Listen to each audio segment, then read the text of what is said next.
ekiro ekyakeseza olunaku olwaleero twasuuze n'amawulire agalaga nti nera Diana Nabatanzi wamu n'omuyimbi omu ku ba B2C amanyikiddwa nga Mr. Lee mwana wattu omukolo gwabwe gwengeredde ddala okubeera nga baneeno ababiri bagenda kweyanjula. However, neera still olunaku olw'eggulo naganye buganyi kubeera nga nkola story. However, waliwo ebifaananyi byasatulatinze nga biraga mbu Youth MP nange ensasage eri mu ggwanga erya Uganda. Binene ebifaananyi byabadde biraga nti Youth MP Agnes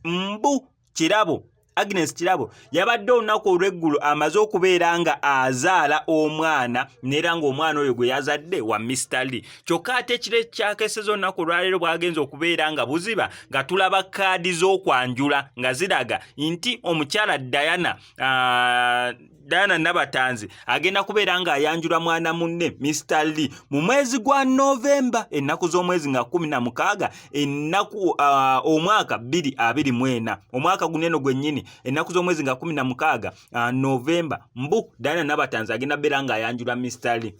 Kati awo wetufunidde confusion kati awo SMX wembiyingiriramu eggulo amawulire ga saturations naye go gabadde gambu mbu MP Agnes Kirabo yazadde omwana nero ng'omwana gwe yazadde mbu wa Mr. Lee omu ku ba B2C. Ekyo tuteeka ebbali kyokka ate eno kaadi simanyi kati either waliwo omuntu omu ayagala okubikka ekintu ekimu nze analysis yange bwetyo bwe ŋŋamba period waliwo omu ayagala okubikkiriza ekimu ekya Diana Nabatanzi wamu ne Mr. Lee nsuubira okusinziira ku nze bakireeseewo okwagala okubikkiriza kiri eri mbu omanyi nakyo kiri mu mbu ekya MP eyazaalidde Mr. Lee Agnes Kirabo. Kati awo neebuuza lwaki liri egguli lyamaze kubeera nga lifuluma then ne kaadi nayo neefuluma eraga ennaku z'omwezi nga 16 November Mr. Lee yebkamaneno kebirawaneno kuyinza obeerako date kumbe date egenda naye munnange tebiriiko byaki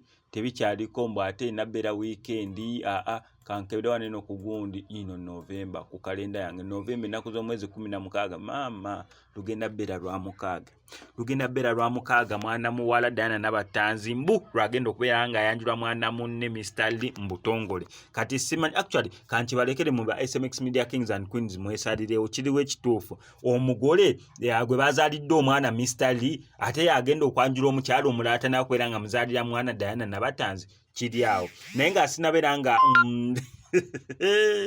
eno sasa genyini obeera firimu kaneno ka masasi nkujjukiza munnaffe gwe wenna alina ekizibu ddala ng'olina ekisiraani toweebwa mukisa togulina gyokola tokuzibwa bizinesi gyokwatako yeegootaana kugamba kintu kimu kubirako ku Sheikh Mukasa Shafiki agenda beera nga akulombereddwa. Sheikh Mukasa Shafiki asangibwawo ebugerero osobola okukubako enamba y'essimu gy'olaba mu nsonda ate sobola nnyo okubeera nga akutaasa mu mbeera yonna gy'oyitamu kobeere nga oli wano mu ggwanga erya Uganda kobeere nga oli wabweru bwa Uganda mukubireko mujja sobola nnyo okubeera nga mukwatagana akuyambe mu kizibu kyo.